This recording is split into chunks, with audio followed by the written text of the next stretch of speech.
Okay, I got to do a video about this because I wrote an essay about it maybe a week ago, and I realized no PBS, no LeVar Burton, no Reading Rainbow. People don't enjoy reading anymore, so I'm going to do this video. So Trump is trying to increase the body of ICE agents by 10,000.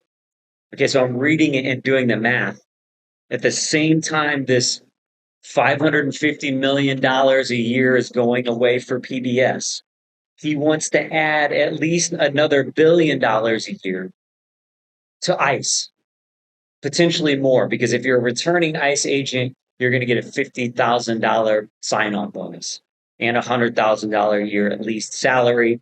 And so adding another $1 billion by adding 10,000 more ICE agents versus the 550 million from PBS. So even if that was the only trade off, there's already $8 billion a year going to the current set of ICE agents that we have. So we've gone from Mr. Rogers, won't you be my neighbor, to you're my neighbor, but you're not allowed here in this country. Go home.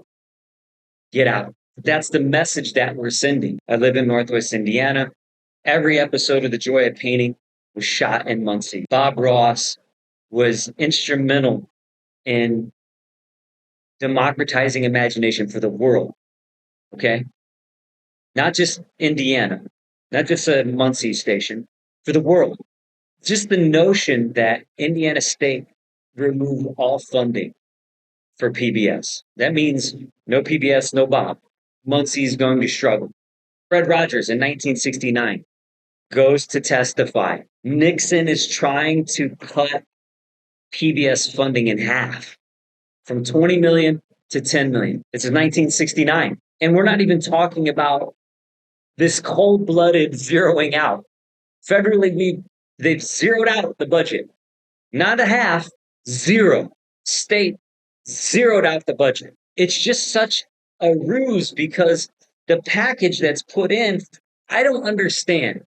And you can explain it to me if you want in comments or whatever, how PBS gets lumped in with USA, right? So it's like it was $9.4 billion. 8.3 billion of it was for the US aid. 1.1 billion was for PBS. And when you look at the numbers, it becomes even more frustrating. $1.1 billion in the scheme of the budget is nothing, notwithstanding that's 1.1 billion over 2 years. So it's $550 million a year.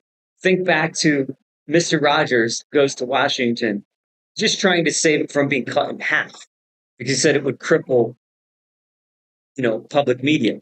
What we know of Sesame Street, Mr. Rogers, Bob Ross, and for me, most importantly, is Mark Kistler. Mark Kistler on PBS taught me how to draw as a little boy and set me on the path to becoming not just the artist I am today, but the man I am today.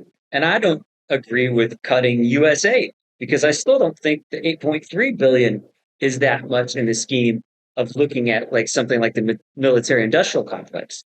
But notwithstanding that, how do you lump them all together? It reminds me of this Mitch Hedberg joke, and he says something about these questions are not fair. I don't know if it's like on a interview or what it was for a job, but he says the question says, "Have you ever tried sugar or PCP?" Right? So it's like if the box is just yes or no, how are you supposed to answer that? Maybe you do disagree with the 8.3 billion for the USA, but you don't for the PBS. But you like, well, 8.3 is more than 1.1. I got to say no to both of them. That doesn't make any sense. I, as a humble citizen, wrote a piece of legislation. It's called the PBSA, Protect Bob Station Act. It talks about how, yes, I'm in Indiana.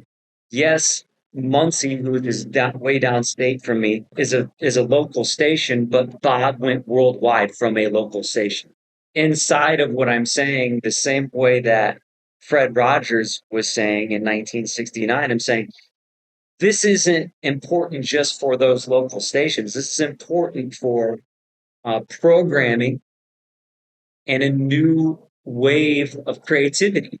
I did send it to, I've sent it to a ton of people, but I got a response back from State Senator Shelley Yoder, and it's been a very positive reception so far. And so some things are going along there. If you don't know, I'm organizing the Million Bob March, October 29th in Washington, D.C. That's Bob's birthday. I'm inviting the entire nation to come, you know, a sea of Afro wigs and blue denim, and for us to just stand up and a happy little protest, right? On 4th of July, I was doing a happy little protest outside of Trump Tower, dressed as Bob. I've done a 24-minute interview with a local PBS station. That's why I'm doing the Million Bob March. That's why I'm asking you to join me. You can register for the Million Bob March. If you can't make it on October 29th, though, you can just register for a day of Bobservance to where you go to school or work dressed up as Bob on October 29th. It isn't a fiscal matter. It's a moral matter at this point. And if you can't see that, I'd love to have you actually try and talk to me about the finances of why we can't afford $550 million a year federally. This is a free speech issue. But beyond that, again, for me, as an artist, as a creative, looking at the education aspects of PBS, it's just deplorable. It's disgusting. You wouldn't say it to Fred Rogers' face. You wouldn't be able to look Bob Ross in the eye and tell him, sorry, Bob Ross never took a single penny for the joy of painting. He never made a single cent from the shows. The notion that he was just a public servant, but you still need, videographers, you need sound people, you need editors, you need production budgets to make these things happen. Nobody works for free. People on Capitol Hill don't work for free. President doesn't work for free. Senators don't work for free. Congress people don't work for free. Doctors, construction workers, nobody's working for free except for artists. Here ends my rant. Please visit happylittlehairdos.com and register for the Million Bob March, wherever you'll be on October 29th. Peace.